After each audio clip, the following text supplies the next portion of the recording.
Before we really get to the meat of the show, boys, y'all find any good deals this past weekend?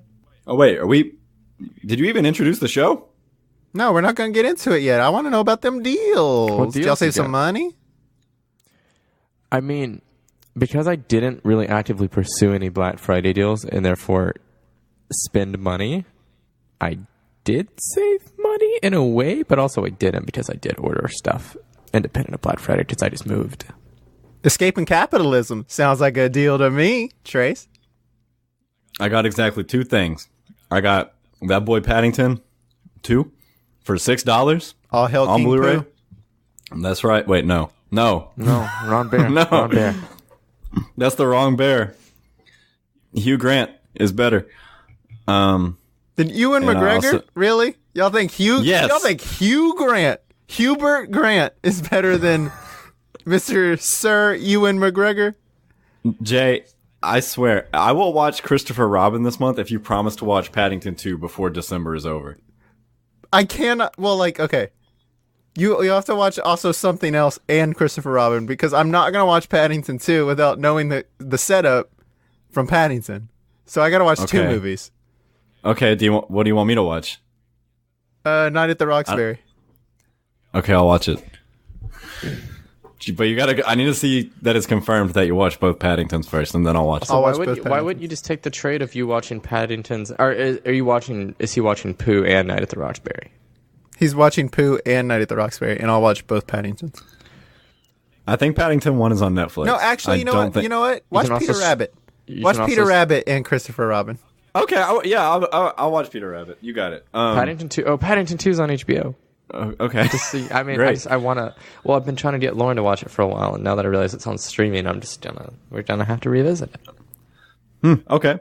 So I bought that Blu-ray, and then I also bought Hereditary for $10. So I spent $16. See, I almost bought Hereditary for $10, and then I was like, I don't need this. I don't think I'm going to watch this anytime soon. Wow, he sounds like he's really conquered capitalism. Taylor, how have you been doing this? How'd you not get sucked in by the deals? Well, here's the thing. I have this talent, and still perhaps, that is, if I decide I want something in a store, and I spend beyond an additional 10 minutes in that store, I don't care how much I wanted that thing 10 minutes ago, I will have already talked myself out of buying that thing. That's genius. Is that why you still go to the stores? Because you were saying you went to Target to look for deals. Is that why you still go to stores? Because that doesn't work online. You just pray to the god Bezos and go, give me. And he gives you. See, I didn't even look on Amazon for movie deals because I was just like, I had to go to Target anyway to like buy some unrelated deal stuff, not Black Friday stuff, like hangers and shit. Yeah. Right. That's, Like a trash can. Normal Yeah, stuff. like normal home goods. Yeah, ham. They don't got deals on They those. don't. It's quite a letdown. And then I don't know. Hold on. I feel like you'd probably speak to someone at Home Depot. They probably got a good trash can deal here or there. No, We just bought some. like one of the titanium ones. Well, I mean, Black Carpet & from Home Decker's Depot. probably got a competitive market. They need to, like, stay relevant somehow. And us millennials, so. we want to see that cheap Target brand trash can. And Black & Decker's losing all their cash profit to... Yeah, what is The Black dot. & Decker going to do to get the millennial audience back? Where did Black & Decker lose us? Huh. Oh, but to update you guys, I got some Levi's, and they fit pretty nice. And I bought some games for my Switch, and I'm excited. What fit of Levi's did you buy? You know, I got them Slims and Skinnies to try them on, and Skinny's the way to go. Slims, they ask you to sit it underneath your hip. I don't want to look here's like the a fool thing. with his pants on the ground. Well, the thing is, Levi kind of made a little swap-a-rooney, and they're basically kind of changed the fit styles a little bit. What was once the slim kind of became the new skinny fit jean, so it's a little bit baggier. And if you want to really get the old skinny fit jean, which is what I loved, you have to get their 519 fit, which is the extreme skinnies. You can really only find those online, and they don't really make them anymore. So I've got like 2 pair of those that I'm just holding on to for dear life. Yeah, I've started to back away from the extreme skinny, mainly because I just can't wear that at work and also let my nuts breathe. And the boys, they let me know when they need to breathe.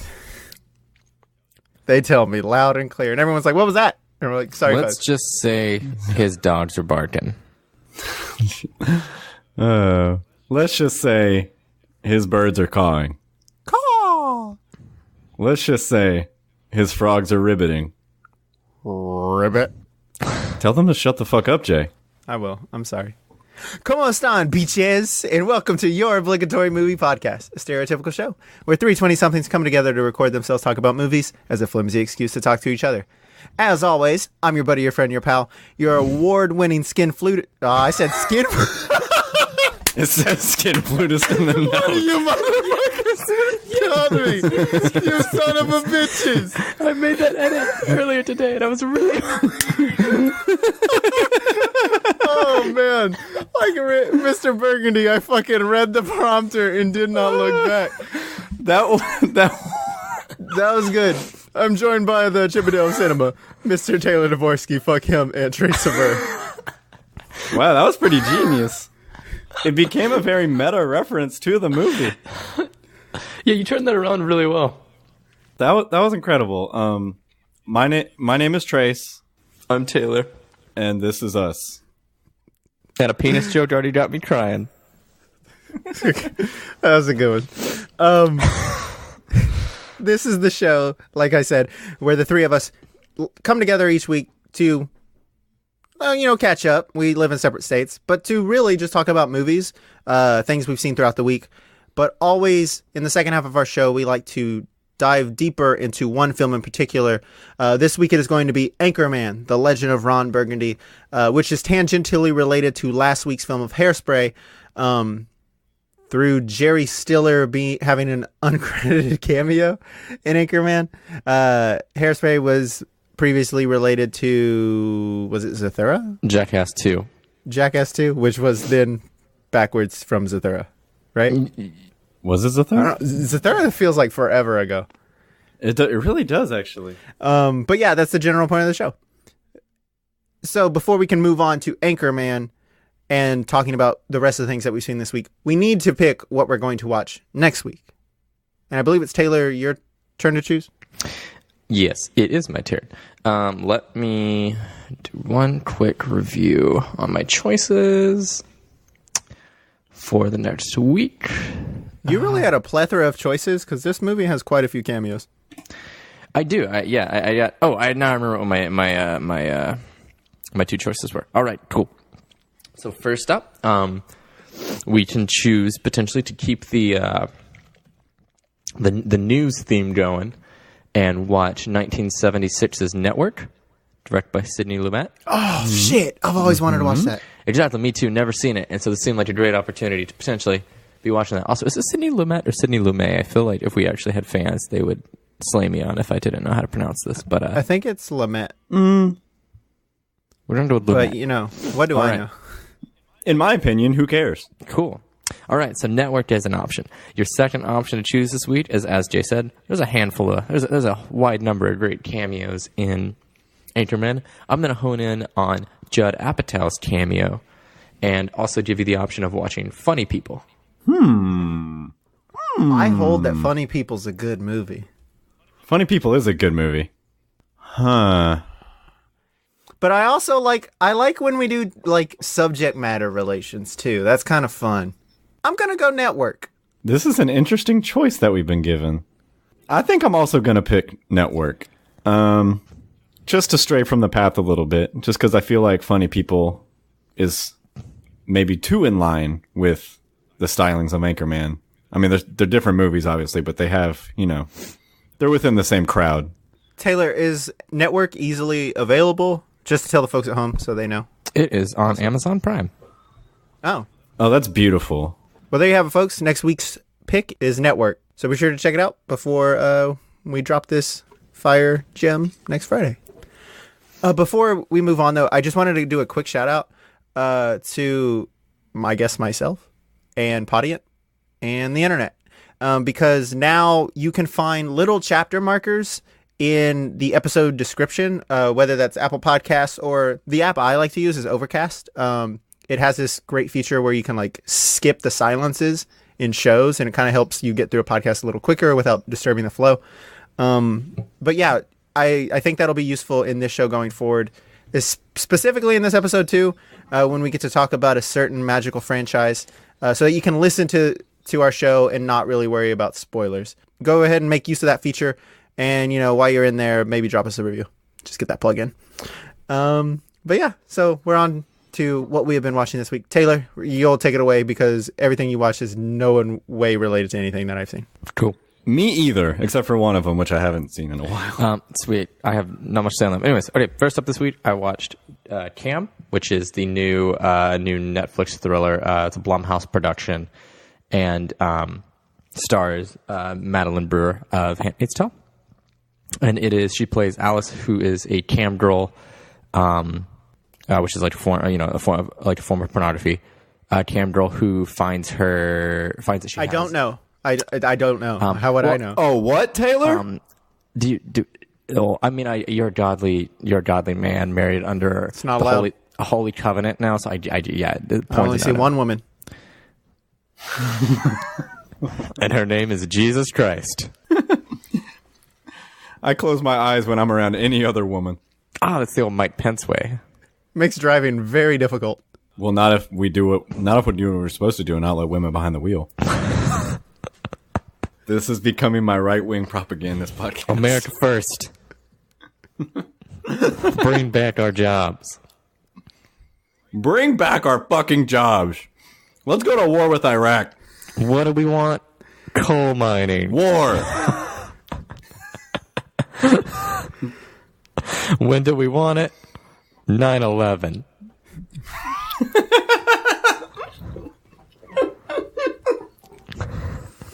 The right-wingers don't like 9/11. Out of all the awful things they like, I don't think they like 9/11.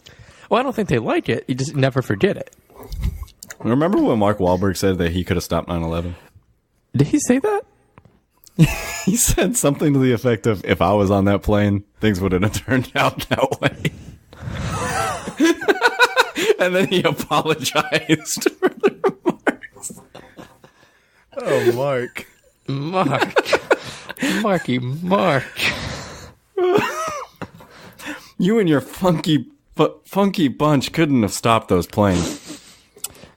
All right, back to Cam. I do want to look up that full quote later, and I'll probably revisit that later in the app. But perhaps after I'm done talking about my movies. Anyways, Cam stars Madeline Brewer as a cam girl who finds a mysterious doppelganger, and has an exact doppelganger who begins basically locks her out of her account and kind of begins growing yet sabotaging her reputation, and she goes to extended lengths to regain access and basically reclaim her life. Again, this is a really cool concept for a feature, and I think that Madeline Brewer is really what sells so much of this movie and just really keeps the forward momentum going. She's just incredibly good in dual roles in this, and it really is like an interesting kind of insight into a world that I feel like maybe not so many people know. I don't know, to really get a look into the world. Obviously, we've seen more of a look into this kind of world from more of a documentary perspective with some Netflix stuff like Hot Girls Wanted, which deals with the amateur porn and camming industry and stuff like this. But horror is kind of always this genre that bodes for taking a twisted look at kind of giving messages and stuff behind certain cultures and stuff. And so it was great to see, or interesting to see this culture get this horror treatment and really build into a thriller. Unfortunately, the actual payoff to this movie isn't that wholly satisfying, and frankly, I don't think that the actual narrative, all the narrative twists actually add up to much of anything. I still can't really exactly explain to you how the final twist worked, really. But really, what keeps this movie just watchable is the lead, and it's definitely I would have been to see what the filmmakers Daniel Goldhaber and Issa Mazi what they can do next, because it's still a creative and interesting film, even if it doesn't always pay off as well as it should. Additionally, this week I watched As Above, So Below, which is a found footage thriller about a group of treasure hunters. Is that the right word for this? Sort of sorts. I guess so. Explore, adventurers, yeah, who explore the catacombs of Paris to hunt for this lost object, and they effectively go through a portal to hell and find themselves trapped and trying to find an escape and fight off some monsters and stuff a little bit. I thought this movie was boring as shit.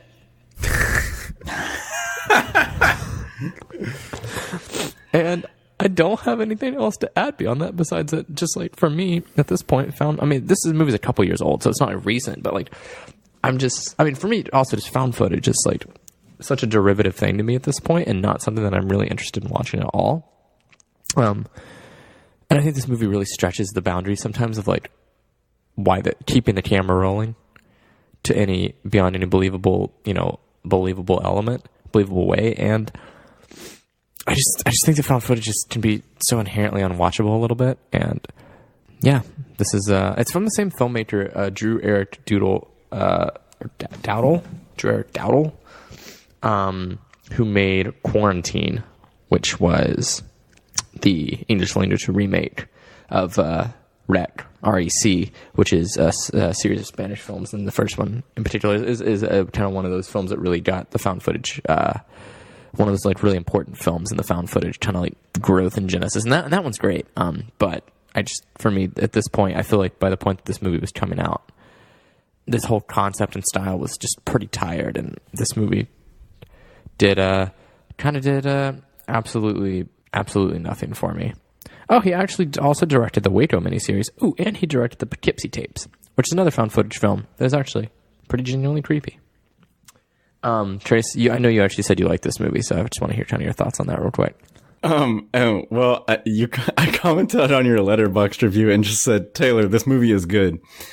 And admittedly, I have not seen this movie since it was in theaters. And so I don't remember that much of it, but I just remember thinking that the setting was cool and that something happens at the end that I don't quite remember, but I thought was cool, where they end up returning.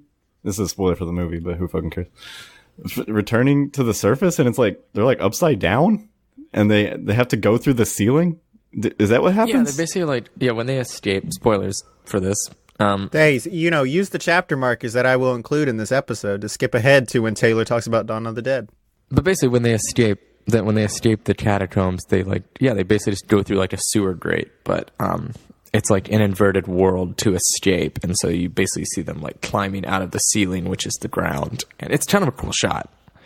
But I think that's mostly what I was remembering when I said this movie's good. So like that's creative, I guess. But like, do you feel like they did that just so they could really make use of the title and the poster? The poster's cool. It's just the Eiffel Tower upside down, right?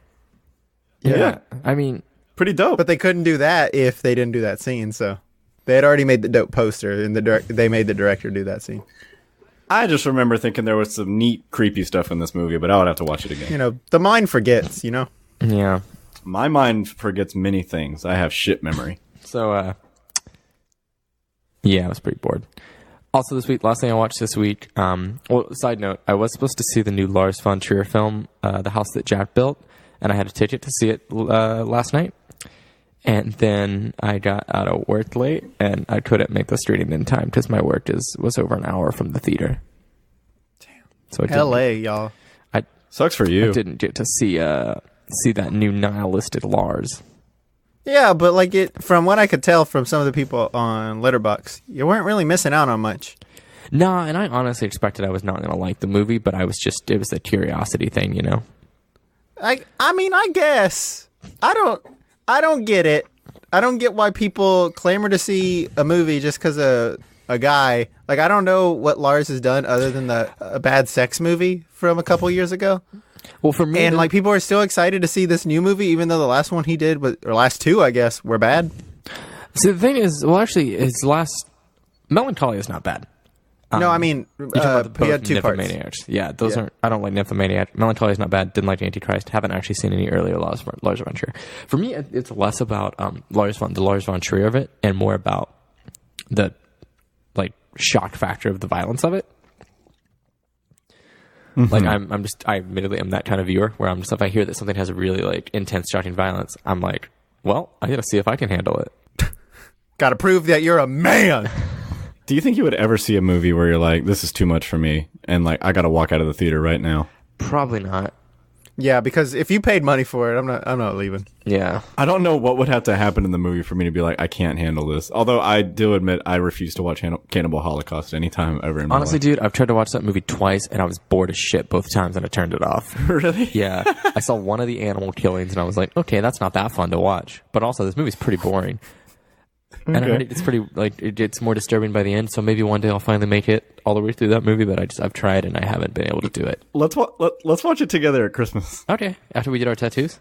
Yeah. After we get our tattoos, we'll go back to our Papa and Teresa's house and watch Cannibal Holocaust in the living room On VHS. The whole fam. Speaking whole fam. of our Papa and Teresa, our grandparents, they used to run an antique shop in Llano, Texas, and at this antique shop they used to have resell old VHSs, and that was the first time at the shop. Or the three movies I discovered there were I discovered Dawn of the Dead, the original George A. Romero Dawn of the Dead, The Evil Dead, and Blair Witch Project. So I remember just Trace and I watched Evil Dead and Blair Witch Project together. Like promptly after that, you were like 8 or 9 and probably far too young to watch either of those movies. I specifically remember being in the shop when you picked those up and where we were when we watched Dawn of the Dead and Blair Witch Project. Because we watched Dawn of the Dead while we were still at their house. Yeah. But we watched Blair Witch Project in the living room of your house. Yeah, we did. And I was scared both times. Yeah, and so I all these movies have like interesting kind of areas in my memory, but basically this week I also got to see Dawn of the Dead, the original Dawn of the Dead again at a theater, in the new, like relatively new 3D, like post-converted print that was done, overseen by the producer in the past like year or two. I don't remember how recent exactly it is, but basically there was a new 3D conversion of the film. It was also the first time I'd seen this movie since we watched it that first time when I was probably, 12 maybe? Yeah, that's how. I think you would have to be 12. 11 or 12, and that was like 12 years ago. So I can't say there was much I remembered about that movie, or too much I remembered. And honestly, I would have like having watched it again, I would imagine that my thoughts as a 12-year-old were probably like not as into it, just because it's actually So just in case you don't know, the original Dawn of the Dead is a film where the dead have risen. There's a bit of a zombie apocalypse in the world. The dead have risen and are attacking and killing people. And a group of 4 individuals, 2 military officers, and then a helicopter pilot and his news working caster, I don't know, fiance or girlfriend, all take refuge in a shopping mall to try to help set out the attacks. The whole thing functions as a pretty unsubtle metaphor for capitalism and consumerism, which makes it, obviously, it was a very fitting watch for Black Friday, because that's when I got to see it. They did that on purpose. I do think that was what they call strategy, a little programming strategy. But Don't know what that means. yeah. So the thing functions as this kind of metaphor, and it is. I mean, it's it's considered one of George A. Romero's masterpieces, and widely considered by a lot of people his best work. And I mean, and it's really fucking good. It's a really good movie. And what kind of surprised me a lot with this revisit, because I can't say that my memory on it was too terribly strong, other than that first memory of discovery, but it really throws you back in the world when you realize just how kind of deliberately paced this movie is. Because it's a 2-hour movie, and it spends a lot of the time, most of the runtime, with a relatively limited cast of characters, considering you only actually have 4 main characters, and in this mall, and you just kind of actually watch them adapting to life and living this way, and it really spends a lot of time with its characters, and it has a better sense of humor than I remember too. It's actually quite funny, and has this it has a score by Goblin, who obviously also did the Suspiria soundtrack, and it kind of adds this certainly almost lightweight, airy banter to certain scenes. Not to say that the movie isn't an effective horror film, because it's also got Tom Savini's special effects work going on here, and they look, and you also have Tom Savini, a small role. They still look the practical effects here still look great, and especially when you're watching these zombies like bite necks and like rip into bodies, it's like still legitimately pretty disturbing.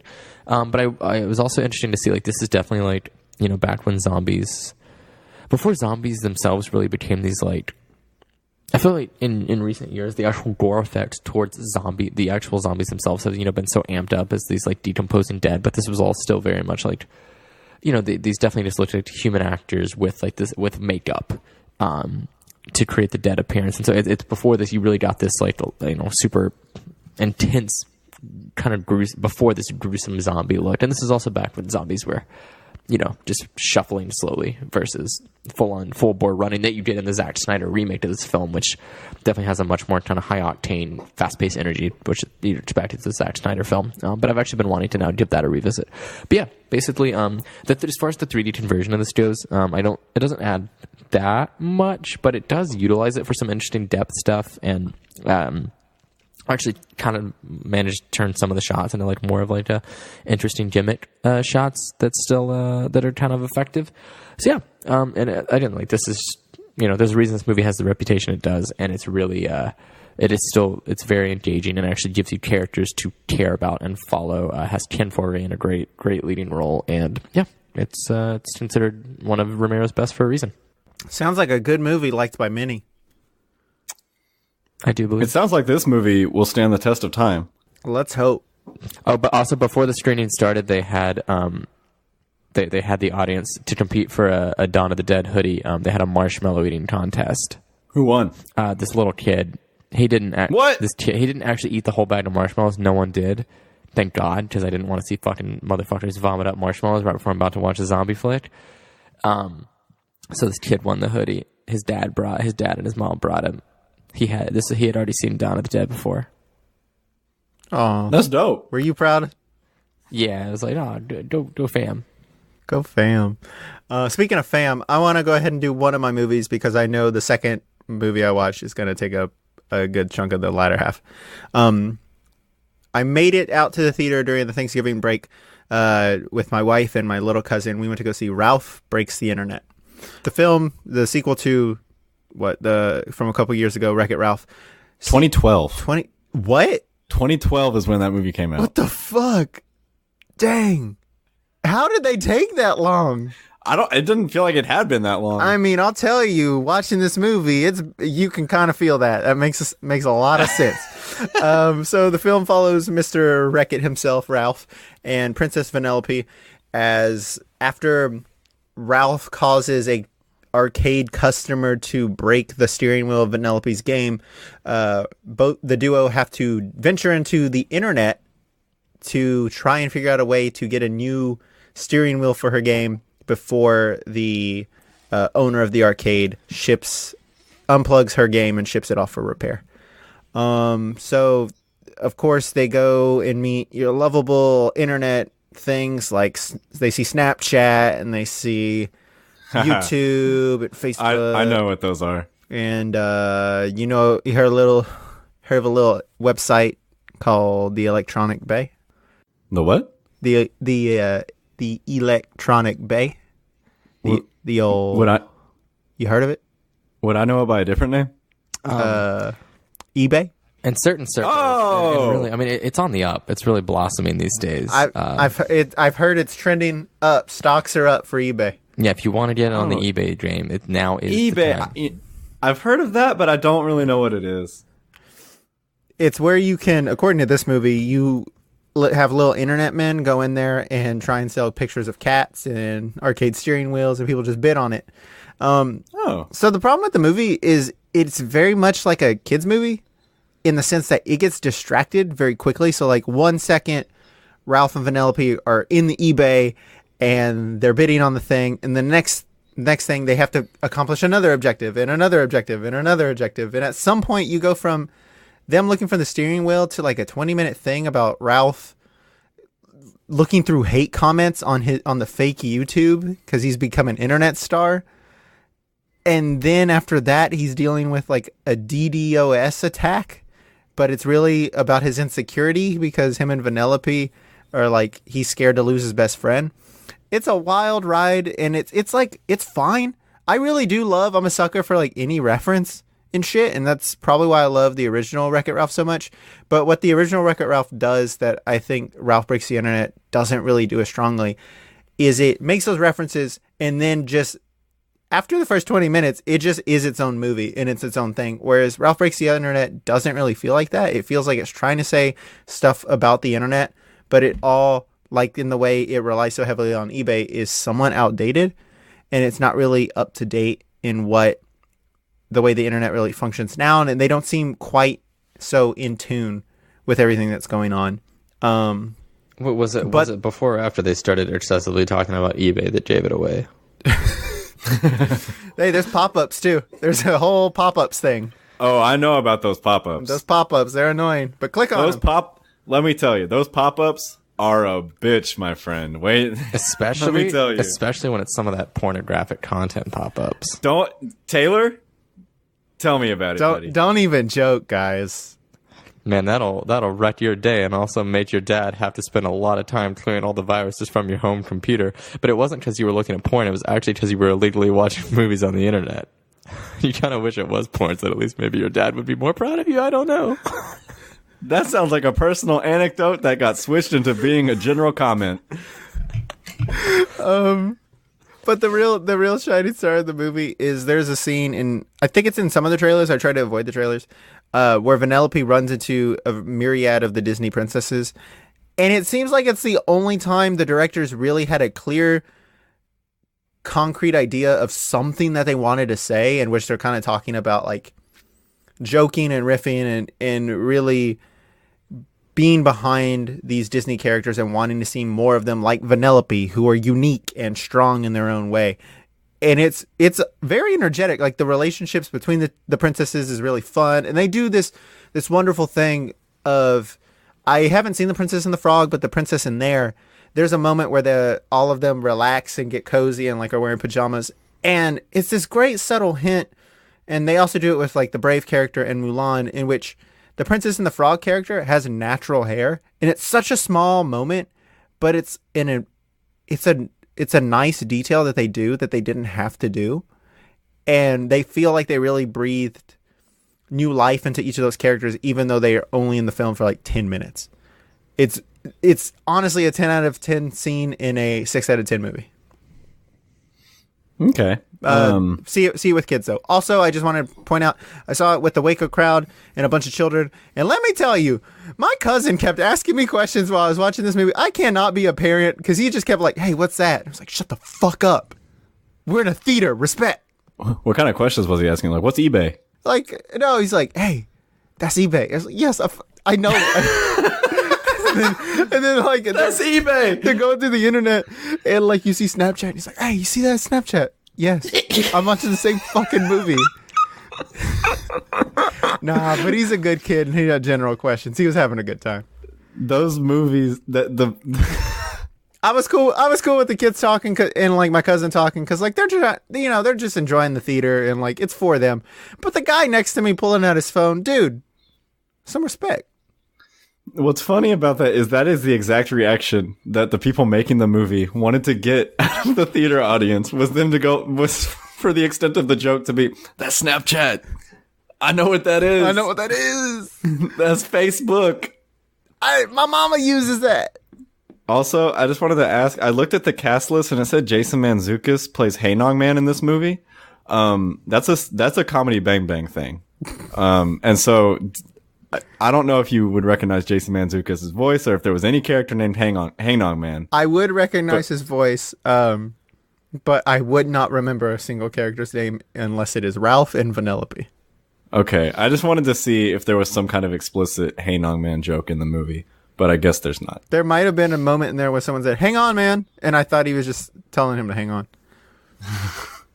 That really is the origin of that bit. That's funny.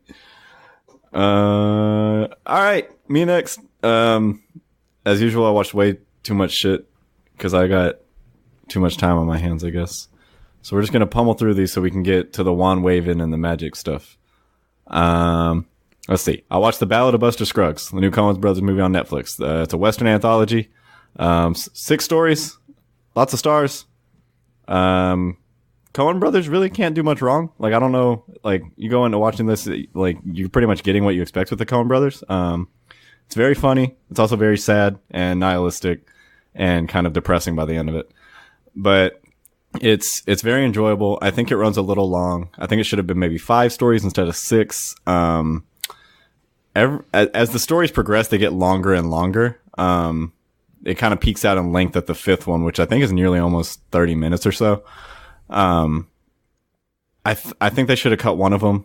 Every story kind of has a little bit of a lull point, in fact. And so the movie's a little slow at points, but it looks beautiful. It's oftentimes very funny. I think my favorite stories are the Buster Scruggs one and the Tom Waits Gold Miner one and the Zoe. Is it Zoe Kazan or Zoe Kazan? It's Zoe, right? I thought it was Zoe Calzone. Oh, Zoe Kazan. I thought. Okay. Zoe Calzone. Zoe Calzone. Her story was very good as well. So yeah, enjoyable watch. Is this movie getting any sort of theater release?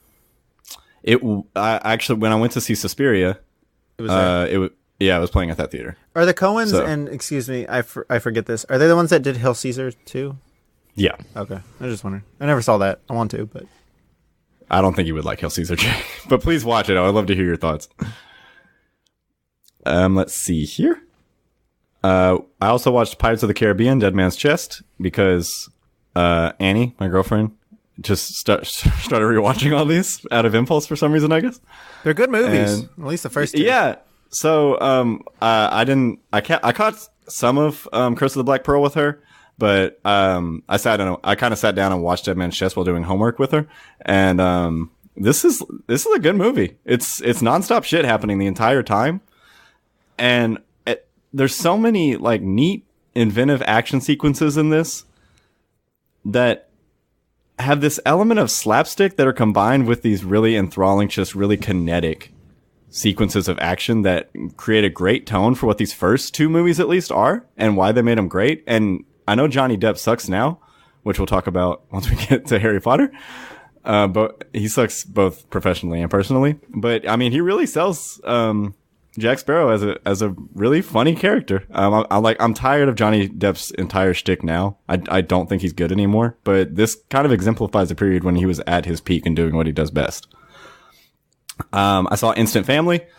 We were talking about Mark Wahlberg earlier. I wanted to say before you move on. 2 things. Do you think the fact that America loved Johnny Depp so much as Captain Jack Sparrow kind of led to, I don't know, just the way he kind of really dug into kind of becoming that character somewhat in the way he like would just act in public in his attire, and just the fact that aren't there 2 additional movies after the trilogy?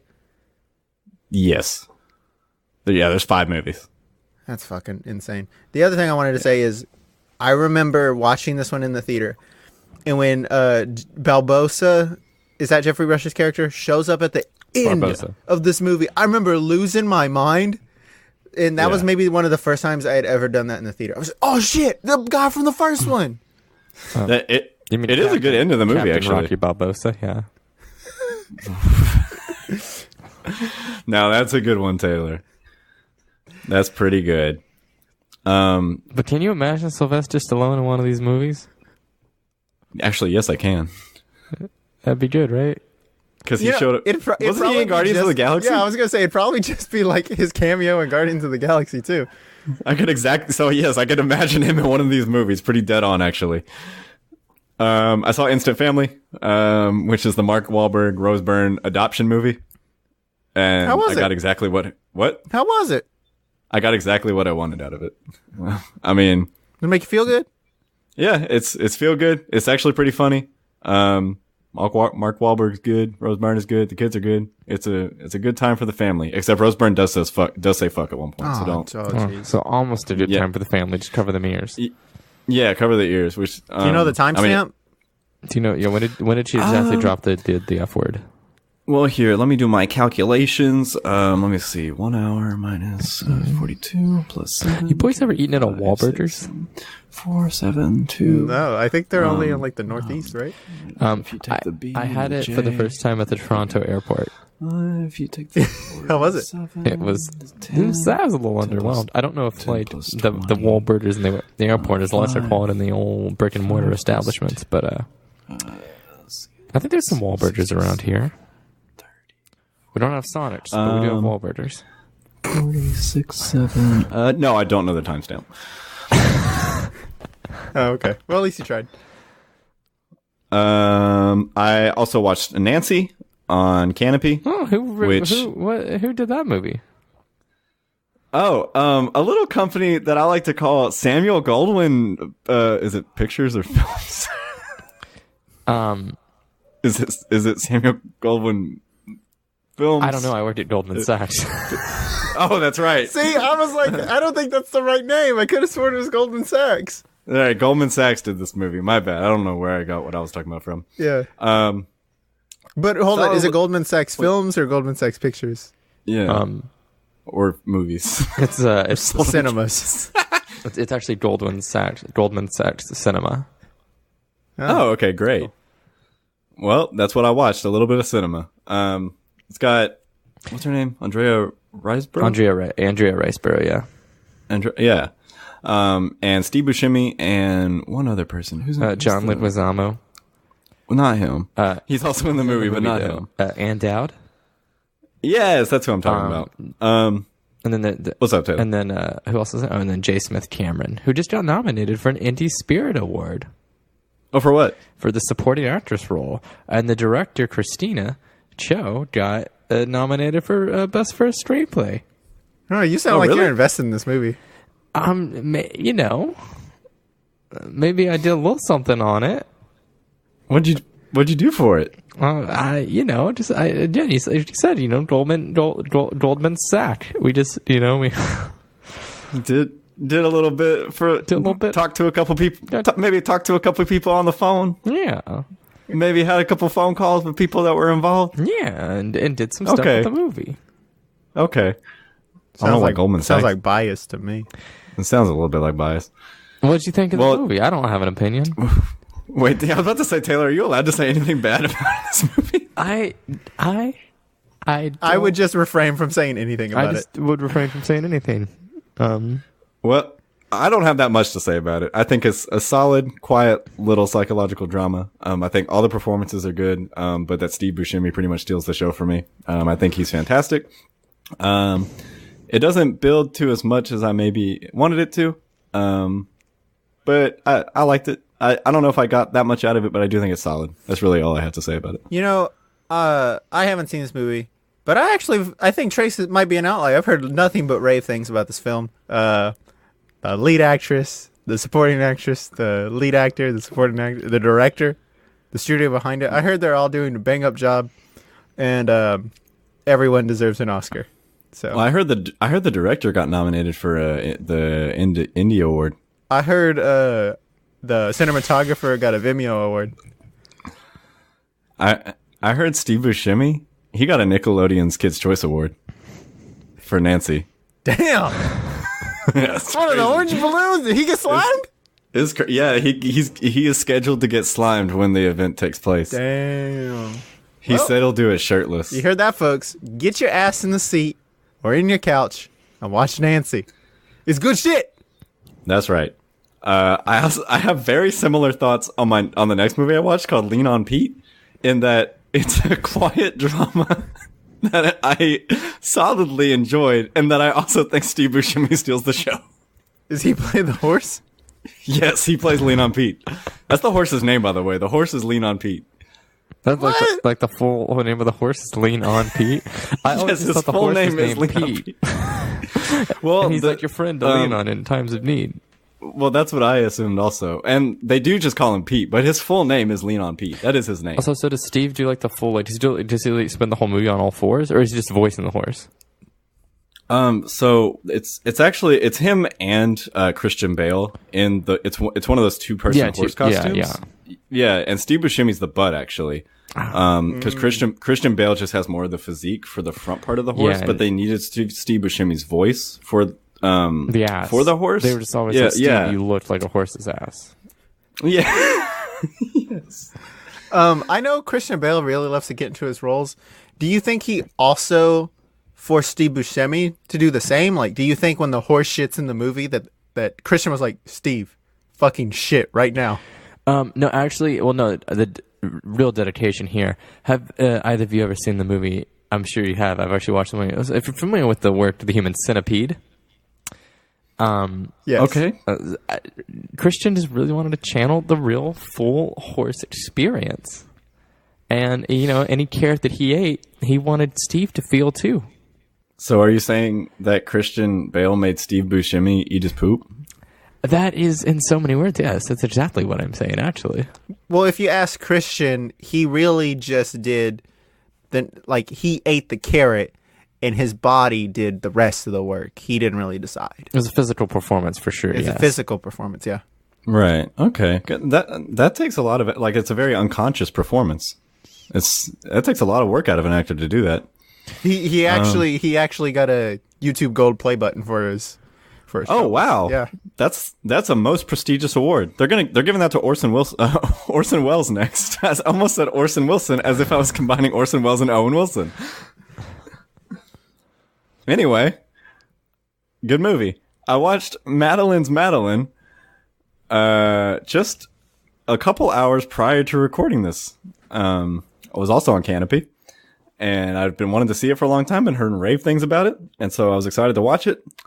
And very indifferent towards this movie, honestly. Just kind of right in the middle, falling right in the middle, really.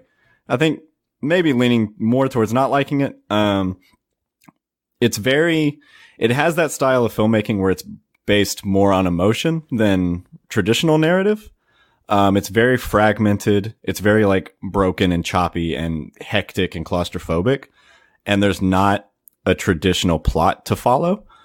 It's really more about getting you into the psyche of Madeline's character and kind of throwing you into what it is to live in her life, which usually I'm a fan of. Usually I can get into that. It's not unlike from earlier this year, You Were Never Really Here, or like last year's Mother.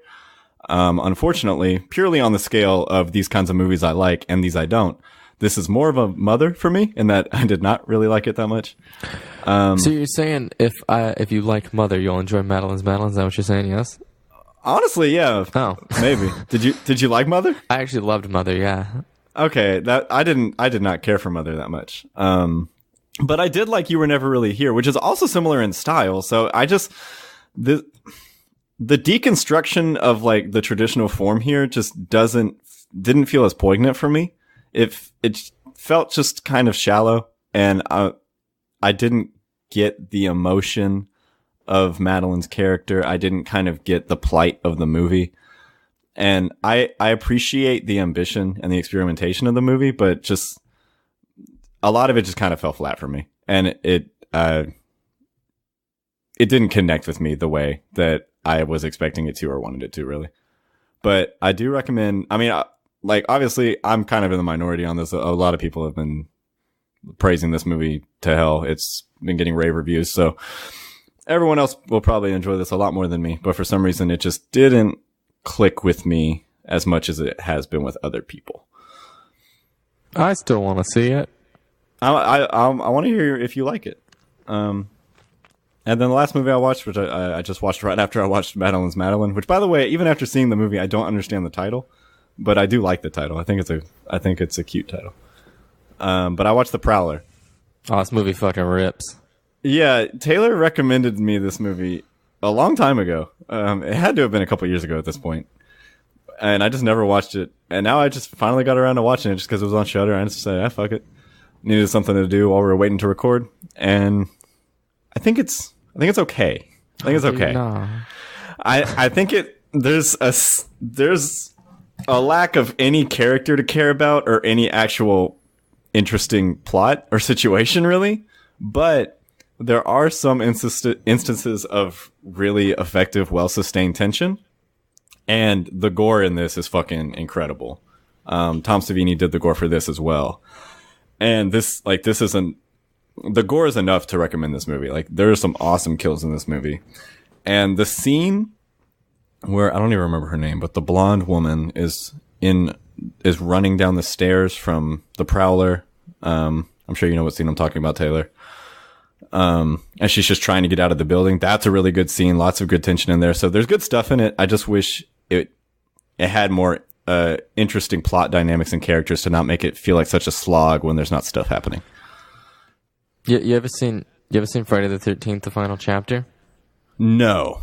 Same director, Joseph Zito. It's also one of my favorite, possibly my favorite Friday the 13th movie that I've seen. I have not seen the whole series, but I would like for us to do a Friday the 13th retrospective. I want to watch all of them. So do I. Missed it by a month. Yeah. Well, next Halloween. Or next Friday the 13th. Oh, when's the next one? I don't think it's for a year. I actually looked recently. It's not. There's no Friday the 13th of 2019. I don't think. Oh, Jesus Christ! Oh, fuck. Wait, look it up real quick. Okay, I'm looking.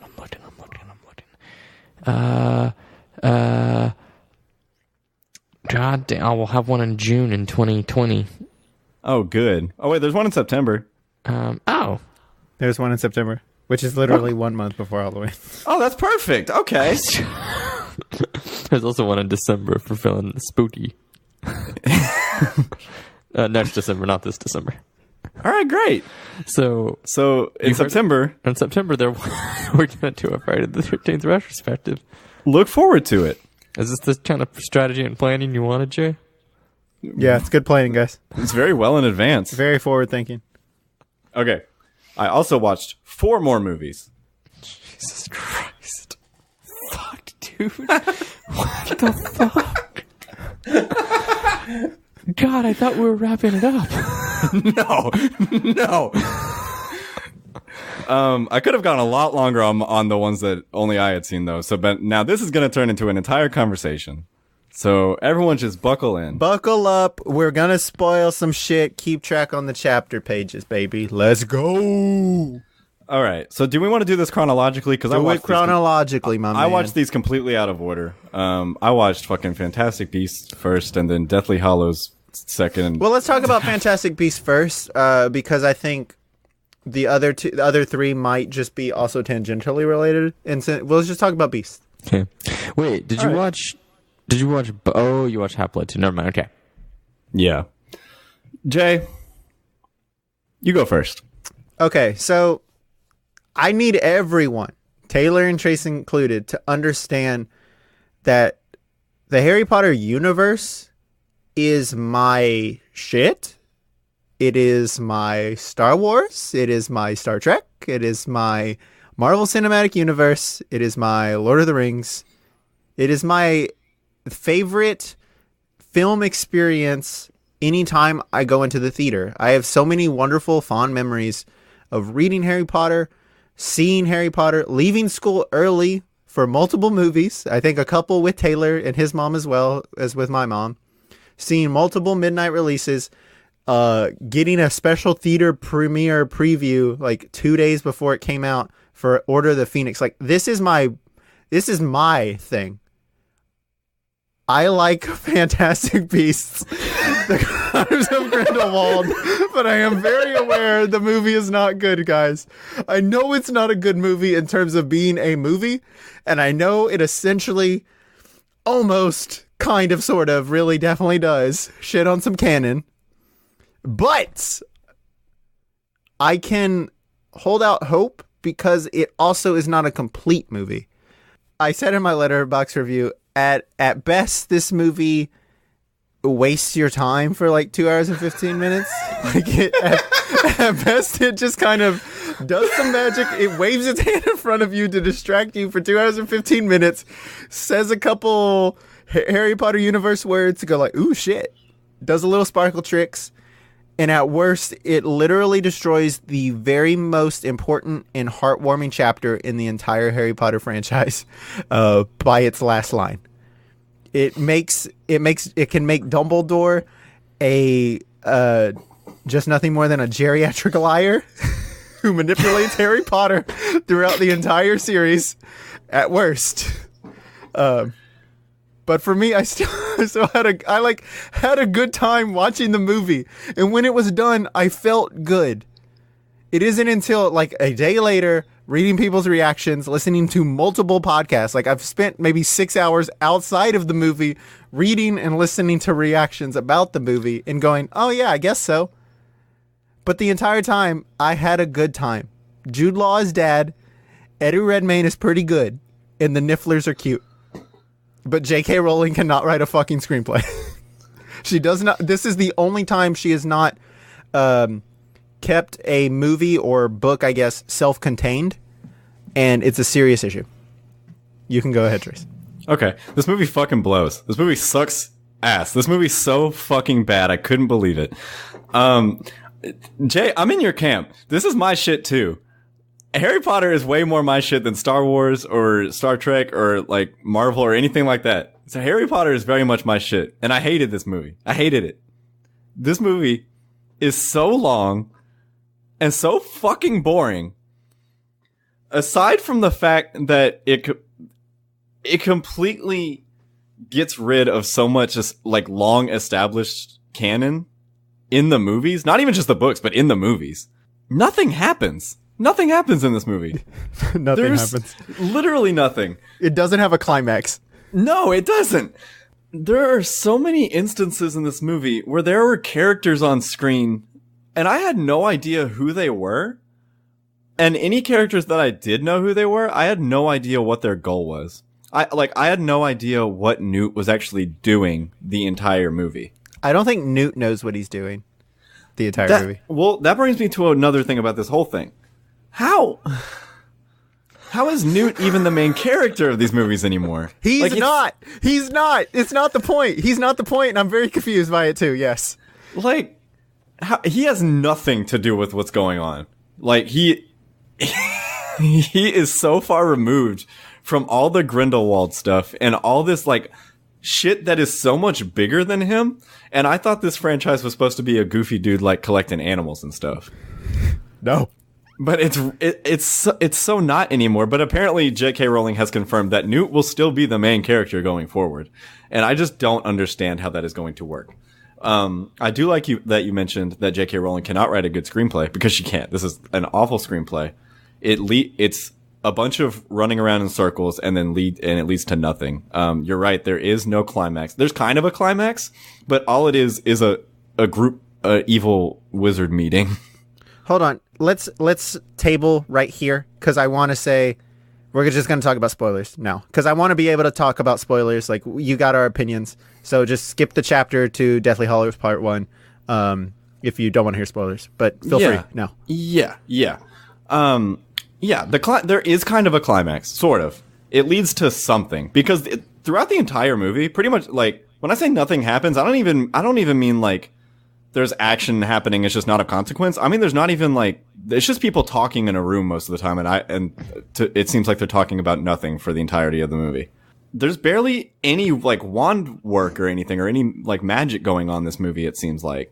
I think there's plenty of like, there's not wand work, but there's like magic. There's just like the world's magic. There is a kind of bullshit scene where Newt uses this weird magic of like tracing where people went. That's the only bit of magic where I was like, that doesn't make any sense. I don't know what you're doing. And I think you're just kind of, JK, I think you're just doing whatever you want and hoping people go, but it's magic. That's not how you made it work in the books. Yeah, that's not how you've made it work ever. What are you doing? There's another instance of that in this movie with the Blood Pact. Like, that has never been a thing before. Which I think that's fine. I think that's okay. It's not as egregious, but like we already have unbreakable vows. Why is this a thing now? Well, my thought, and this doesn't make it okay because it's not explained in the movie. And I really wish she would just write books first. And I know the Hollywood system's not going to let her, but I really wish she could just write these as books first.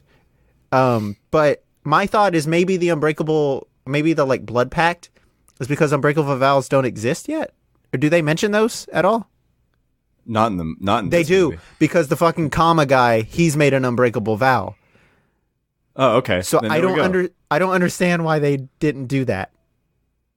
I feel like it's like JK was like, well, if they did that, then I can't come up with a way for them to work around it by the 5th movie. 5 movies, guys, remember? I can't figure out a way for them to like actually have to fight in the 5th movie. So we'll just say there's a blood pact thing, so there's actually a workaround. Maybe in the past there wasn't an unbreakable vow. I don't know. I can't believe this is 5 movies and not a trilogy. But you mentioned that the world is at least magical. I don't even think it really is. This isn't even a good like Wizarding World movie. The world of Harry Potter was so vivid and alive, and it always had this charm and like mystery and this intrigue about it. But this world just feels so flat and dull, and it seems just so like gray and boring, and like there's nothing interesting about the world that these characters live in. And then that only accentuates how dull all of these characters are, and how I don't give a shit about a single person in this movie at all. I think the movie, because for me it is very interesting. Like going to the French Ministry of Magic, seeing the American or the British Ministry of Magic again. I think like the problem with that is, I think that's like 80% me. And I think the film relies on that. Like the intrigue is because I'm just excited and I'm like having things whirring in my head. Like, oh, what's the French Ministry of Magic? Like what are they doing back there? Like, what are these cats really? Like, what's going on? But I don't think JK has like a plan to explain it. I really don't think she does either. Whereas like in the other movies, like in the Harry Potter movies, all those blanks are filled in because she wrote entire books explaining them. Like an entire chapter can be dedicated to explaining how polyjuice works. Whereas like this, whatever that skull hookah that fucking Grimble Gus is smoking on, she doesn't explain what that is. He's just fucking vaping in this movie. Grindelwald vapes. That's his only crime. There's not even any Grindelwald crimes. He just vapes. Crimes. There's no crimes. Also, there's no Deathly Hallows talk either. They have that in the marketing, but it's never mentioned, which is nuts. Yeah, it's... Speaking of Grindelwald, Johnny Depp is horrible. Johnny Depp is so awful in this movie. I don't understand why she just didn't recast him. Why just recast him? I don't understand. It's magic. You could have just said, "Oh, he's stuck as Colin Farrell." Yeah. That would have been A-okay with me. I would have been perfectly fine with that. But also, he's weirdly barely in the movie for a movie with like his name in it. And weirdly enough, it seems like Newt is barely in the movie. I think Newt's in it a bunch. He's in it a decent amount, but it still seems like we spend a lot of time away from him. Which, like, I guess that goes back to what I was saying, that he doesn't seem like the main character anymore. The only character that I can say I even particularly enjoyed in this movie was Dumbledore. I think Jude Law is actually some inspired casting for Dumbledore. Jude Law is fucking killing this. He is the only one to actually get the Dumbledore descriptions from the books exactly right. Like, he's just the right amount of, like, flirty, wise, troublesome, threatening. It's such a good performance. He's daddy. Jude Law is daddy. He's so good. He's very good. Young Dumbledore. Yes. But this gets into, like, just some plot elements of the movie that are really stupid, or just some, like, Harry Potter references that don't make any sense in the movie, because there's a lot of very pandering Harry Potter call-outs in this movie just because they needed something to make this interesting for anybody. This kind of thing isn't something I usually get mad about if the movie's good, or if it's like something that's different from the book and it's kind of like goes against the lore or something, because usually I'm like, well, if the movie's good and it works better, if the movie works better this way and they needed to change something, then I'm okay with it. But this movie's bad, so everything sticks out like a sore thumb. And so something like the fact that McGonagall is at Hogwarts before she's born, teaching somehow, doesn't make any sense. Makes no sense at all. No. And then there's just dumb plot stuff like the baby switching. On the boat. I don't know what that is. First of all, it's incredibly convenient that those two families were both on that boat, and that just happens to be what happened. But also, just the entire act itself of her going and switching the babies is so goddamn dumb. It's so fucking stupid. That's one of the biggest. That's a crime, right there. That's a crime. How much screen time Letta Lestrange is allowed? Because they try and make you care about her, but also they don't make you care enough to have her big death scene actually feel like anything. It felt just kind of like, wait, why? She could have done, like, what? What is this? Why is this happening? The last, I actually do think, I was pretty engaged with most of the movie up until they get to the tomb, in which it becomes an exposition dump, all about Credence's birthright, in which I'm good, fam. Yeah. I'm good. Like, let's not dump this into the last 25 minutes of your movie. I'm good. Me and Annie were groaning like once it got to that point, because that scene is especially bad, actually. Like that comma guy is I remember thinking, he's just talking. He's just explaining the plot right now, and this is not good writing. What are you doing? It's awful. The only way I could see these movies redeeming themselves is if J.K. Rowling doesn't write the ones in the future, but I think she's signed on to, or she's probably gonna. So I don't see that happening. I would like for her to like kind of guide it, like write the first draft, but someone who knows how to write for a film needs to do it, because I think the plot threads in this movie work if they're a book length and she's allowed to spend a chapter, like multiple chapters with just Lita, multiple chapters with Nagini and Credence, who like have a actual like relationship together that is not explored. And the fact that Nagini is painted as like a good character in this movie makes a lot of the future events of the series sort of uncomfortable. And it's weird. I fucking forgot about Nagini. Oh my God. The Queenie stuff, I like the Queenie stuff, but the movie requires you to kind of fill in more blanks than you should need to. It makes sense, her character turn, from like, if you spend time with, okay, like Grindelwald is more of a talker and he's convinced her. It makes some sort of sense, especially how she's presented at the beginning, but you don't spend enough time to buy into it as much as you need to. Yeah. I still really like the movie. The last thing I want to say about it. We gotta talk about that reveal? Yes. It's so stupid. It's so stupid. It's dumb. I don't. Go ahead. Just say it first. It's just so dumb. It doesn't make any sense. Is Dumbledore just not telling Harry about his other brother, or is this just another secret brother? How has Harry not come across this information anywhere over the course of the 8 Harry Potter books and movies? Especially because Deathly Hallows, the book, is all about Dumbledore's past and like the things he does and does not tell Harry.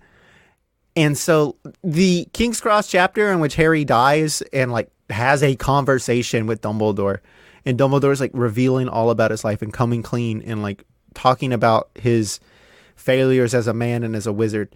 The fact that he finally owns up to all his shit is like a big thing. And if this holds canon, then that means either somehow Dumbledore never found out, and not just Dumbledore, but like his brother Aberforth never found out they had another brother, which makes no sense, because I feels like something Grindelwald would have let slip in the course of the next 3 movies. Yeah. Or that he's still lying to Harry throughout, even after death. He is still lying to Harry, who has sacrificed himself for the world. And he's like, nah, fam, I'm not going to tell you anything. So either way you read it, either just makes no sense, or it's just ridiculously stupid and doesn't fall in line with the character. But I'll let you know, there's one way it holds and it makes sense and it works for this movie, or like it works for this franchise, but it doesn't make this movie work until like, I guess the 3rd or 4th movie. In the fact that Albus's sister's Obscurus, like, which is what kind of the community has assumed about like what Dumbledore's sister had. They assume that it was like what Credence is, because Obscurus wasn't a term in the books. It's become a term since the first Fantastic Beasts. This idea of suffocated magic due to trauma. The idea that Obscurus, the thing within Albus's sister, I can't remember her name, that somehow it attached itself to Credence. And now when Grindelwald is like talking to Credence and saying, your brother is going to try and kill you, he's talking not to Credence the person, but the Obscurus within Credence. And that's what caused the Phoenix. That's the only thing that makes sense. And it also kind of works because why would Grindelwald need to turn Queenie? Because she can talk to things that like a normal person can't talk to. Like Grindelwald can't talk to Credence and find out whether he's comfortable, but he can't talk to the thing within Credence, and that's what Queenie can talk to in sense. That is the only thing that makes sense, but it does not make the movie work. It just makes us hope that canon is not destroyed in the next like 3 movies. But that wait, this might be I missed something, or I maybe just don't understand how the Obscura worked. But he refers to him by name. Yes, but I'm saying like that also doesn't make any sense. He has to either make up the name Aurelius, which Grindelwald's a bad guy. He can lie, but also it makes this. If he's just lying, it makes the ending of this movie a fucking wet fart. See, it spirals out of control so quickly when you just try to start explaining something. That's what I'm saying. Like It's either this ending is either just like a wet fart of an ending, or destroys canon. That is it. It is not good. There's no outcome in which the ending of the movie is good. It's so bad. And even aside from that, the movie is just 2.5 hours of just plot setup and exposition, and it's all meaningless. Nothing means anything in this movie. It doesn't lead to anything. Hey, Nothing happens. I'll tell you what, though. I'm excited for Fantastic Beasts 3. I'm sure you are. Could be good. Honestly, it's probably going to be better than this, so yeah. I'm looking forward to it as well. Hey, so there you have it. Hey, nerds. We're tied to the franchise. Do we fucking end this first segment and go on Anchorman? No, we still got to talk about Deathly Hallows Part 1, dude, which you is guys maxed out your Harry Potter time. We're at hour 15 on recording. Nah, dudes, we're on the second segment. Sorry, hold on. Deathly Hallows Part 1. Let's just real quick. Good movie. 1 sentence reviews. Here we go. All right, here we go. Half-Blood Prince. This one's really good. This one's good because they're all horny. Oh, yeah. Half-Blood Prince, favorite book, favorite movie. Although, it is sort of also breaking that Harry doesn't get, like, petrified in that ending scene, because that just means he just watched Dumbledore die, which doesn't really make as much sense. But they could have got him. I know, but I'm just saying that also shows, like, I've just learned that the movies do take more lenience, but also I don't fucking care while it's happening, because I love this world. I love these characters. This world can do no wrong. Deathly Hallows Part 1. This movie works on, even though I don't think it ever should have, it works so much. And also that scene where there's a super, super extra attractive Emma Watson was like my shit in the theater. Okay. It's all about it. Taylor? It's a setup movie, but it's a pretty solid setup movie. Okay. This is my second favorite one. Whatever that means to you. What's your favorite one? The fifth one? Fourth one? The third one. Oh, okay. And Deathly Hallows Part 2. I also love it. I don't think it does. I bet on a repeat visit and after like reading a book close to it, I bet it doesn't work as well because it omits a lot of like lore that makes the ending really work. Mm-hmm. But it looks cool. Okay, Taylor. Oh, it's a fun little finale.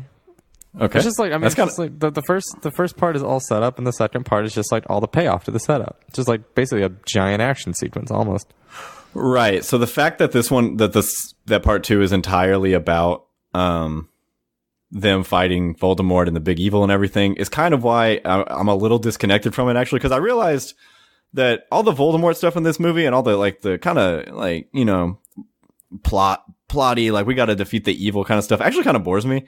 I actually just really like the kind of coming of age movies that these are, and like all the like the character depth and nuance and the best entries, and the fact that Deathly Hallows Part 2 is all just them fighting Voldemort is why it's kind of lower tier Potter for me. But I do think it's a solid finale for the franchise. It could have been a lot worse. There is some goofy stuff in it, some stuff that doesn't make a lot of sense or seems convenient. But it is a solid conclusion. So yeah. I guess we should probably talk about ANCHORMAN now, huh? Yeah, I guess we should actually like talk about the movie that this episode is supposed to be about. Hey guys, watch this dumb ending. Akio, second part. Huh? That's pretty good. I appreciate it. That meant nothing to me.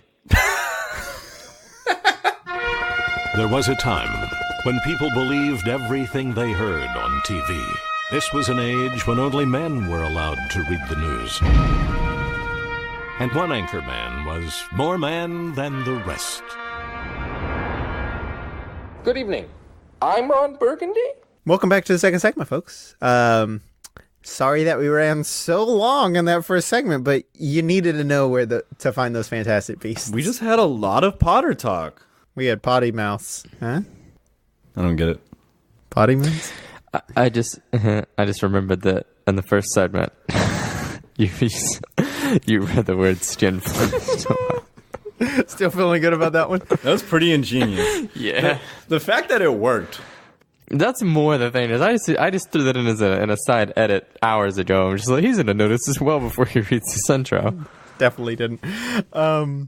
But yes, this week's film is 2004's Anchorman, directed by Adam McKay, written by Adam McKay, as well as with Will Ferrell, who is the lead as Mr. Ron Burgundy, but also joined by Christina Applegate, Paul Rudd, Steve Carell, and David Kushner, along with several others. The overall plot of the film is that in Is that how you say his name? David Kushner? I think it's Keckner. Kushner? Keckner, yeah. Kushner is like, Jared. Not Jared. Jared Kushner. Oh, maybe that's why. The plot of the film is, in 1970 San Diego, Ron Burgundy is the top-rated anchorman. He enjoys his run at the top and has for the last 5 years. And his news team is equally as good as he is. Professional jock and former pro baseball player Champ Kine handles sports.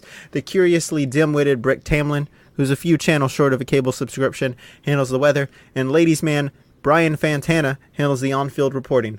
But that is all about to change when the TV station the crew works for, seeking diversity, hires the female anchor Veronica Corningstone. Chaos ensues. So just opening remarks on this movie, I thought it was fine. Like, I think it's funny. Like, in a lot of the quieter jokes, there's one of my favorite things is there's a moment where Ron Burgundy is crying in a telephone booth and calls Paul Rudd's Brian Fantana. And as it cuts to Brian, there's just a Rubik's Cube, but it only has 4 little cubes on each face. And it doesn't call attention to it. It's just really funny. I think Steve Carell's great in the movie with a lot of like really off, quiet one-liners. I think when the movie is quiet is when it's best. But it really would just rather have Will Ferrell shout at the top of his lungs for a majority of the movie. Yeah, I feel like this is, this is one of those films of the era that really built this kind of lasting reputation over time. Interestingly enough, I remember I saw this movie in theaters with my grandmother. Awesome. So how are you, 10? How did she feel about the boner joke? She felt A1 boner joke. I love that joke. No, honestly, okay, here's the thing. With our Armani, our grandmother, what I saw Anchorman in theaters with her. I saw Dodgeball in theaters with her. Dodgeball's a good movie too. I fucking love Dodgeball.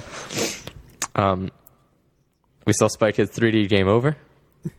I saw the Scratch and Sniff Rugrats. Wow, she took you a lot of... I don't think that's what it was called. Rugrats, Scratch and Sniff. I think these all came out in the same summer, and we just took me a lot of movies that summer. Including Anchorman. I mean, they're all of quality. Honestly, this was actually the first time I'd seen this all the way through since that, when I was like 10. This movie's still pretty funny. It's definitely like a movie that had I just like sat and I don't think I would have enjoyed this as much this time had I just watched it by myself, but I watched it with all my roommates. And so, it's still a fun watch with a crowd, like, or with like a kind of as a communal watch. This is still like fun. And I agree with Jay. Like, really, when the movie is playing for the more subtle humor is actually when, to me, it's at its funniest. But ultimately, with this time, with this brand of humor, it tries to be as in your face as possible most of the time. And, it has some really, and that does largely work. I don't, there's not too much really here that's like falls flat. But I think Steve Carell is a definite standout here. I just really like Paul Rudd. I always really liked Paul Rudd. Mm-hmm. And yeah, this is like this is just a fun comedy of the era. And I don't think that it's there's some elements that we can talk about in a little bit that probably haven't aged terribly well. Maybe not a few maybe not so PC things in this in 14 years on. Right. Looking at you, Ben Stiller. I love that actually.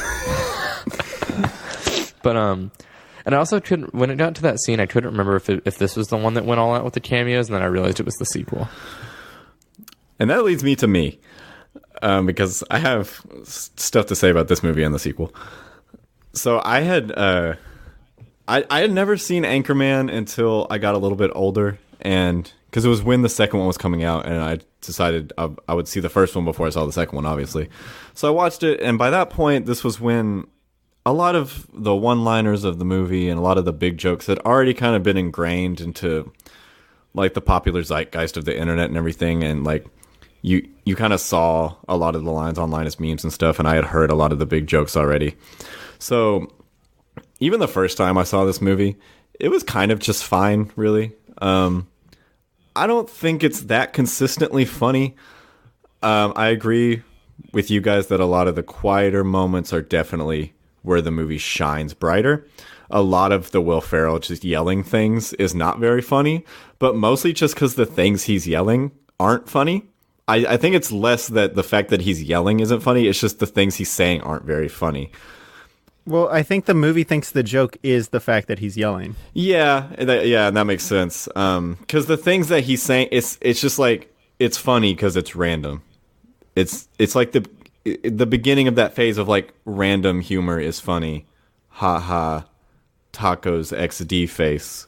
But I do think these characters generally are funny. Like, I do like the idea of these characters and everyone plays them well. And everyone has their own individual moments that are hysterical. But on the whole, I think Anchorman 2 is the better movie, honestly. I think it's so much more consistently funny. And granted, I do have a fonder memory of seeing this movie for the first time, the second one, because I saw it in theaters on New Year's Eve with my friend Colin, and there were like 10 other people in the theater maybe. And I just remember the entirety of Anchorman 2, Colin was laughing so hard. I really thought people were going to like start complaining to the theater staff or something that someone was interrupting the movie, because that movie made him crack up. I've never seen anyone laugh as hard at a movie as Colin did seeing Anchorman 2 that night. And as a result, I was also cracking up hysterically because it became that much funnier. And so I have so many more memories with Anchorman 2 and how funny that movie is. And so I kind of can't tell if the movie is funny or if I actually if I just have a better experience and more nostalgia with that movie. I would like to rewatch it and find out, and I might. But I do think watching this one with like a bunch of friends or something, or like a crowd like Taylor did, would probably make this one even funnier as well. But as is, I think it's pretty average ultimately. It's fine. It's a very standard Apatow-esque almost, it's kind of screwball comedy. And yeah, that's pretty much where I land on it. I think I remember you telling me, because I think it's funny that you think Anchorman 2 is better, because I don't remember really liking that movie too much. I think I remember you telling us about your experience with Anchorman 2 after. You were like, Colin just kept laughing and wouldn't, like, it was almost disruptive. And I remember thinking, why? It wasn't that good. But like, so I can see why you thought it was so fun. Because if I was watching the movie with you guys and one of you just kept doing that, I would have thought you guys were funny. Not really the movie, but I would have had a good experience with the movie and thought, oh, that was good. So I am interested in, if you rewatch it, if you still hold that opinion. Because I think that the second one, from what I recall, relies more on the fact that, oh, this is Anchorman. Not really the fact that it's its own movie. Things with like bigger and more cameos. And when I think about it, like, I do think it does rely on kind of the more, like, there are definitely more excessive cameos. It is actually louder than this movie. It's a lot more kind of manic and insane. But I just remember just the jokes being funnier, even if it's even less subtle than this one, which is already, this one's not very subtle at all. I just remember the actual jokes being better. But that like I might rewatch it this week and come back next week with my opinion on it because I'm curious to revisit it. I do like this movie's kind of style of very deadpan absurdism, and the fact that it plays most everything with a pretty straight face, and that leads to some pretty funny results. But like we were saying, a lot of the funniest stuff is just kind of the weird asides mostly. Like the jokes that draw the most attention to themselves are the least funny, and the ones that kind of that you wouldn't hear if you were in an audience that was laughing really loud and it kind of got laughed over. Those are actually like the gems of the movie. I should have written some down, but I can't think of a particular line right now. There's a scene, the scene where Paul Rudd puts on the Sex Panther cologne. Mm-hmm. Like, I feel like that kind of help exemplifies it. A lot of the Christina Applegate jokes are fine. Like, I'm like, oh, that's pretty funny. Like, but they're kind of long-winded. I think the funniest part of that whole sequence is right at the end when the lady goes, "It smells like Bigfoot's dick." Yeah, that's like funny. That's the funniest shit to me. But it's like it's played by an extra, someone who's unimportant, but it's the funniest joke. And I think that kind of exemplifies what's happening, where like the centerpiece, like I think I agree with Taylor with like nothing really falls flat for me here necessarily. Unless it was PC related, which I think maybe happened like twice, where I was like, I'm not sure I want to laugh at that. And it never was, I don't find it funny. It's just like, I can't tell whether this is like okay. Because some of it's kind of funny, but some of it made me uncomfortable. Where I don't think anything ever fell flat. It just, at most, because even with the Will Ferrell, like, in your face shit, I was like, huh. Look at him. Look at old Will just yelling. Making a fool of himself. Just yelling. What was some of the stuff specifically that made you uncomfortable? The way, the first introduction of Brick, when Steve Carell's putting the butter in the toaster, which is fucking funny. Like, it's just, It doesn't say anything, but the fact that he's just sitting there doing it, I think that's funny. And again, is another one of those quiet moments. It's like, that's just silly. His delivery is good, but the way he goes, in a few years, they'll find out my IQ is really low, and it means that I am mentally, like, retarded. Yeah. I just, like, I don't know, something about his delivery is funny. Like, I get it. Like, he's doing a good job. Like, Steve is doing the best job in this movie with given the worst role to have to play nowadays. But just, like, hearing that kind of, it's just something about it. Something about it where the joke is that, not necessarily the joke is the way Steve is saying something. That's when it starts getting in muddy waters for me. Yeah, that joke is a little bit tasteless.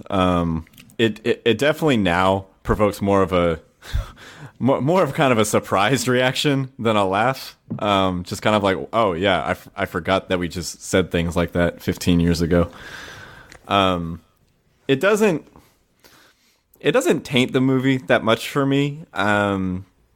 Just because, I mean, it really is just kind of a throwaway line. Like, it's not really. I really see Steve Carell's character as just like, this guy's dumb, and that was just supposed to be some throwaway funny line that they needed to give his character. Like it's good that it doesn't linger. Mm-hmm. I don't think it outright ruins anything or taints anything. I think it's, and this is just particularly with comedy, because it's all about timing and it's all about, like, it's got to land right there. And I think the fact that Steve Carell is playing that character and they say that at the beginning, it makes some of the stuff go, wait, are we laughing at him because of this? Or are we laughing at him because of another reason? Like, is he doing something funny? And the fact that sometimes I found myself going, wait, what's the joke? Like, what is the thing you're making fun of? Yeah, I think it's an extra beat that kind of makes it harder to get as invested in it. And again, I think Carell does the best job in the movie of making that work. I will say, the movie doesn't do it too often. It does it like maybe one other time. And so I do think the writing here is really good, in which the joke is more how he's doing something, what he's saying, and the joke isn't why he's saying it. Are there any other instances that were uncomfortable? I know Taylor mentioned the Ben Stiller thing. The Ben Stiller thing was the thing that just stood out to me because obviously it's, you know. Come on, stand, bitches. Yeah. See, that's the thing, is I see how it's I think that's inappropriate. funny to me. Yeah, and The delivery is so funny. Yeah, and at the time, and especially when you're watching that movie, even probably for the first time, and then too, it's like you're just like, oh shit, Ben. Like it's just part of those ones like fuck, it's Ben Stiller, like cameo style thing. So it's not like that. It's like appallingly offensive. And I guess I'm not even the exact kind of person that can be like, oh, this offended me, like, you know. But Yeah, it's more just like, oh, that's probably you couldn't do that today if you made this movie, but like. I guess he did it, so that's cool. I mean, for me, I guess the other thing too is like I've just realized this about me and my taste in comedy. I recognize that this is my brand of humor, but I honestly just prefer R-rated comedies. I just prefer like when you can just fully embrace your fucks, you know. This is not R. No, it's PG-13. Oh, It's I mean, yeah, obviously, you know, it's. I don't think it hinders it too much. No, it's just more speaking of my brand of taste. I've realized too with when it comes to comedies, it's the genre that I am the least inherently critical of, or not that I'm not critical of it, but my expectations and what it takes to please me is just less, and that's not to like belittle the genre itself or treat it as something lesser, because it's obviously not. But that's why sometimes I even just struggle to talk about like comedies. I'm just like, oh, I watched it, I turned it on, it chuckled, it worked, you know, like it made me chuckle or it wanted to make me chuckle, and that's almost as much as I expect out of my time with comedies like this.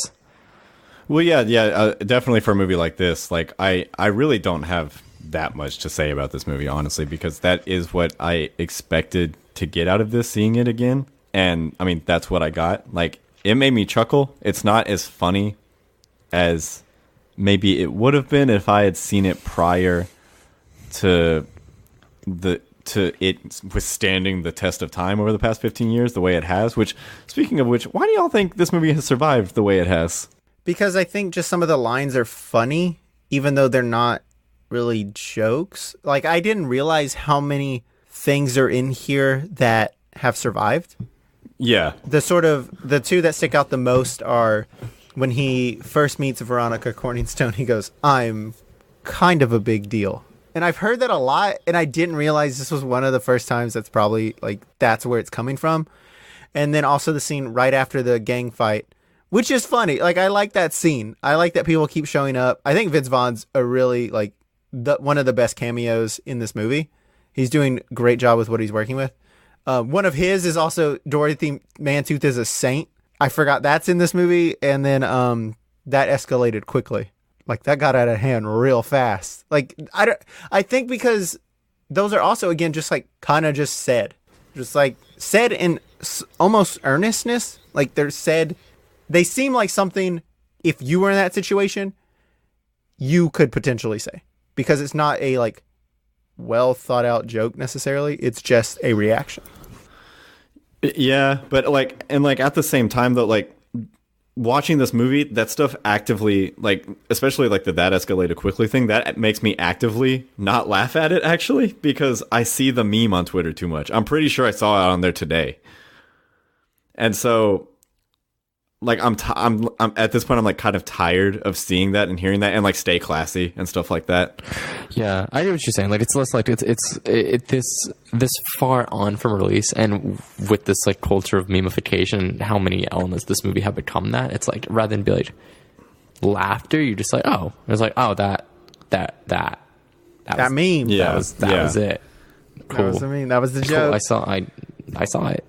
That meme that every normie on Twitter uses, or like every asshole kid from your high school like to say. Speaking of the fight scene, I do think the fight scene in this one's funny. I do prefer the second one's fight scene and how insane it gets, and how there's even more cameos, and that it's just like in the second one there's seemingly an endless supply of people that show up for that one, and the fight doesn't the cameo thing go on for a while in that movie? It goes on for a very long time, and Kanye West is there. I'm pretty sure That's right. I'm pretty sure John C. Reilly shows up as a ghost. He does. Yeah. Yeah. So like the second one's so much more insane, but I think I appreciate just how far it's willing to go for its jokes in the second one. However, there is a scene like that in this one that I think is absolutely hysterical, where Jack Black kicks Will Ferrell's dog off of a bridge, and it's so clearly just a stuffed dog flying through the air as it hits the water. That's hysterical to me, that the fact that they would put that in the movie, just that joke at all, and also the fact that they did not try to make it look like a real dog whatsoever. That's funny to me. That's really funny. I love that. I can see how that is funny, like the whole going all out to it. But I will say I have a level of appreciation for the fact that they kind of built this 70s world and this 70s environment and really kind of stick to it pretty well. Just the aura of it all. You can see that Farrell and McKay like are really committed to their idea. And I really do appreciate that. Something that bothered me about the movie, and I think this is kind of the last thing about it that bothered me, is I think the movie does a good job of making these guys be the butt of the joke. Because at first I was like, are we glorifying the way these guys act? Like the way they're assholes? But like the joke is that they're dumb and that what they're doing is stupid and that time is going to pass them by. The only thing that gets in that way is the way that Christina Applegate just kind of falls for Ron Burgundy. It makes no sense, and it kind of justifies the way he acts, and it's just kind of like, huh? It's the only part of the movie that makes no sense. Yeah, it really doesn't make sense with the satire of what's going on in the movie. It really comes across as like this movie needs a plot. Like there needs to be some kind of character relation going on, and so like they just fell on that, and it really doesn't make a lot of sense. But I mean, I don't know. What am I expecting when I watch Anchorman? That's all. Good jokes, man. You're expecting good jokes. I didn't even really get a ton of those, honestly. Also, I think Christina Applegate's great in this movie too. I think her and Carell are the best parts. How y'all feel about Will Ferrell's body hair? I think it's sexy. I always thought it was a joke. Like it's part of the joke. Yeah. Yeah. I mean, I guess in real life he does look like that, so it's not a joke 24/7. But I feel like it's never like you never see Will Ferrell shirtless in a movie and you're thinking, like it never doesn't garner some kind of laughter. It's always like, that's funny because look at his misshapen body with all the hair on it. But like, I guess outside of the movie, you probably can't go, look at your misshapen body with all the hair on it. You're funny. Look at your ugly torso. Oh my god, dude, that's funny. You look like a clown. I mean, he's pretty rich, so I think he'll get over it. Yeah, I think he'll be fine. I'm not worried about Will Ferrell. I mean, if something happens to him, I'll be very worried. But right now, he's chilling. Yeah, I'm not worried about Will Ferrell with his net worth of... Hold on. Let's see how much Will Ferrell's worth. Google. Will... Oh, not Smith. Ferrell. More like wealthy Ferrell. That was good, yeah. Thank you. Well, it's $100 million. That's it. Come on, Will. Damn, Will. Got to make it Anchorman 3. Taylor, did you find that Mark Wahlberg quote? No. Hold up. Okay. While Taylor's looking, I don't have that much more to say about Anchorman, so I'm just going to close out my thoughts because I feel like we're pretty much done with it. It's all right. It's perfectly fine. It's I should have watched this the way Taylor watched it. This is probably way better if you're like with a group of friends and if you've had a couple drinks and like y'all are just looking for something to pass the time. There's some good jokes. There's some stuff that doesn't really land, but ultimately, it's a fine, very average comedy, I think. I can see why this movie has lasted as long as it does because I think it's one of the first movies to really do this. But just this particular brand of humor doesn't work as well as it used to. But as Taylor had said at the beginning, I don't think any of the jokes are bad, really. At worst, they just don't make you laugh. They're not like bad jokes. They're just kind of like, huh. And that's it. But I think because of that, a lot of the quieter stuff comes to the surface a lot more, and those are where the real gems are. And again, Steve Carell, one of those gems. I mean, I feel like all my thoughts are kind of just, I'm just going to repeat myself here with everything I've kind of said. I love that you go last every time, too. Yeah, I feel like I always do last on my final thoughts. I mean, I turned this on. I got what I expected of it. I chuckled. I had some laughs. I can't say that I had any... And this is probably the first time I'd seen this movie in, almost 15 years. And I can't say there was any moment in this movie that I was, like, fully laughing, like, full on. It was all just like, decent chuckles. Like, that was funny. And most of the chuckles for me actually came from probably Steve Carell. And also, I just like really like Paul Rudd.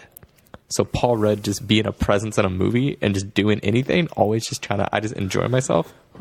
The cast is pretty stacked and impressive, and yeah, I also love Paul Rudd a lot. So him just being in it helps. Yeah, and Will Ferrell has always been one of those like comedians and actors that I like. I've always been like, I never necessarily loved his shtick, and this is just like some of his shtickiest shtick. Like this is like one of his most popular bits, if you will. Yeah. I've actually, you guys know I've never actually seen Talladega Nights all the way through either. I've seen it. I don't like that one very much. I've never seen it. I wonder though. This makes me wonder: does Step Brothers hold up? I've never seen Step Brothers. Has what? Never seen Step Brothers. I think. Well, one, you should probably watch it sooner rather than later because I feel like it could potentially have this sort of over memification at some point. I just don't think it's old enough. Like it has enough references in the zeitgeist. I just feel like, well, no, never mind. I misspoke. It's probably old enough. It's probably it's out there. 10 years. I mean, I've seen plenty of Step Brothers memes to the point where if I watched it, there's probably a couple parts where I'd be like, okay. Yeah. I will say, I think Step Brothers probably holds up a little bit better because he has other people who are carrying a lot more weight than the three others around him here, or the four others around him here.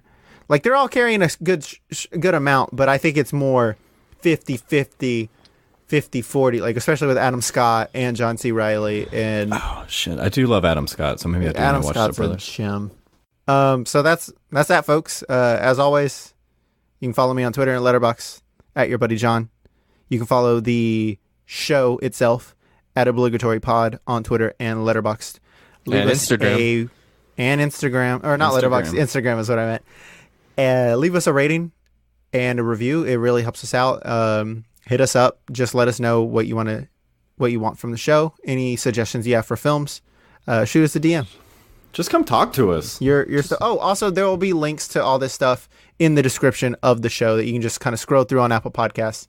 But again, just one more plug for Overcast. It's a really good app. Guys? I am Trace Silver on Twitter and Instagram and Letterboxd. That's it. Real quick, I'm Taylor Dvorsky on Twitter and Letterboxd, and Taylor Devo on Instagram. Also, thank whichever of you this week, I assume it was Trace, because I know he operates Instagram, who plugged my band on the old Insta page. My band Norfolk. It's a good pick. Yeah, that was. I'm just trying to fill the feed a little more, get some content on there. So I thought a picture of Taylor Drummond would please the eyeballs. Thank me. Also, why did Audible drop us from the show sponsorship? What happened there? We haven't had any books. Ah, shit. Oh, damn, you're right. I forgot. You can find, folks, you can read all the HP books on audible.com. We understand that listening to books on tape is not reading, so you cannot say you're an avid reader if you listen to audiobooks. Don't feed me that bullshit. You're an avid listener. Not stand. You're a listener. You do not read books. You listen to books because apparently you cannot read. But have no shame while doing that. Just know that you're dumb. Yeah, and don't let anyone catch you using Audible, because then you'll be embarrassed and they're going to laugh at you because they're going to know you can't read, because why else would you be using Audible? You illiterate fuck. But if you're going to get subject to yourself to such ridicule, you should at least get a good deal on it. And you know how to get a good deal on it? Well, you go to audible.com/yomp. Audible.com/YOMP. Duh. Audible.com/yomp. Audible.com/YOMP. Give us that money. You Yeah, you illiterate stupid fucks. fuck. Any last words, guys? Well, since I can read, since I don't use Audible.com, I thought I'd let you guys. I finally found that good old Mark Wahlberg 9/11 quote to close us out on. As I was saying, Mark Wahlberg was scheduled to be on one of the flights on 9/11, but had switched a flight earlier to attend a friend's film at the Toronto Film Festival.